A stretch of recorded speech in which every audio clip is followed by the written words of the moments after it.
All right, welcome to the Explainer. Today we're going to pull back the curtain on your own mind and get into the hidden rules that are secretly running the show, your behavior, your decisions, and yeah, even your relationships. So, let's just start with a question.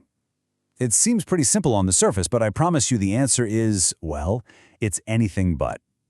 Are you really, consciously, in charge of all the choices you make every day? Because if you said yes, you might want to buckle up. Research suggests that this number, a whopping 95%, is how many of your decisions are actually made unconsciously. That's right, your brain is all about efficiency. It's constantly using these little shortcuts to save energy. So, if your conscious mind isn't in the driver's seat most of the time, then who is? Let's dive in. Okay, think of your brain like a computer. It's running on this super powerful, ancient operating system. It's this invisible architecture that started getting built way before you were born, and it shapes every single thing you do. Now, what's really cool about this operating system is a concept called neuroplasticity. It basically means your brain isn't fixed hardware. It's more like software that's getting updated all the time. Every new thing you learn, every habit you pick up, it's literally rewiring your brain. And, a huge part of that wiring is emotion.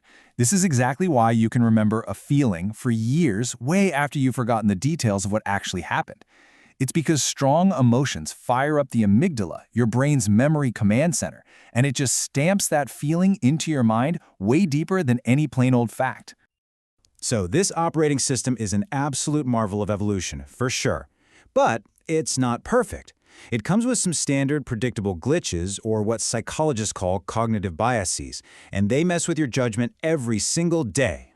For instance, have you ever met someone who was just bursting with confidence, but then you realize they have absolutely no idea what they're doing? Well, chances are you've just seen the Dunning-Kruger effect live and in person.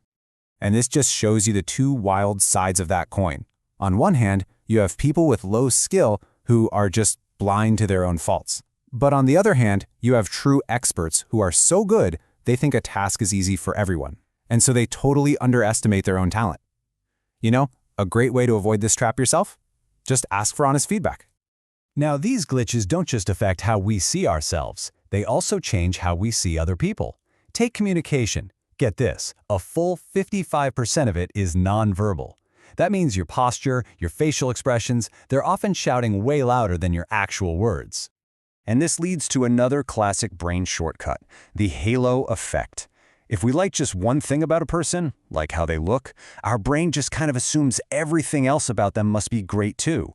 It's like this little halo that can seriously mess with our judgment on everything from who we hire to who we trust. So, here's where it gets really interesting. Because these mental glitches are so common and predictable, they can actually be used to influence our behavior, and a lot of the time we don't even notice it's happening.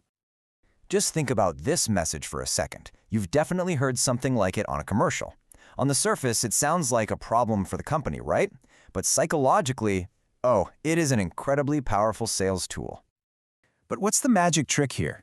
Why does that simple little phrase make you more interested in buying something? The answer is all about a core principle of how we interact with each other. It all comes down to social proof. That message, "Our lines are busy," what it's really saying is, hey, tons of other people are calling, so this thing must be awesome. It taps right into our deep-down evolutionary need to follow the crowd. If everyone else is doing it, it must be the smart thing to do. And social proof is just one of these psychological triggers. You've also got scarcity, that's the fear of missing out button. Then there's authority, our tendency to just trust experts and people in uniform. And reciprocity, that feeling that we owe somebody if they give us something for free. Now, these principles can be used for good, of course, but what happens when they're used by people with not so great intentions? Well, that brings us to the dark side of all this. Psychologists have this term for a cluster of 3 pretty nasty personality traits. They call it the dark triad. It's made up of narcissism, which is that intense need for admiration, psychopathy, a total lack of empathy, and Machiavellianism, which is all about manipulating and scheming to get ahead. But here is the absolutely crucial thing to understand. These people often don't seem like villains. In fact, they can be unbelievably charming and charismatic. They are masters at exploiting the exact mental shortcuts and principles we've been talking about to get what they want, no matter who gets hurt along the way. Okay, so understanding all these hidden rules isn't just some fascinating trivia. It's actually a critical tool for self-awareness, and even a form of self-defense in a really complex world. So here's the bottom line. Awareness is your superpower.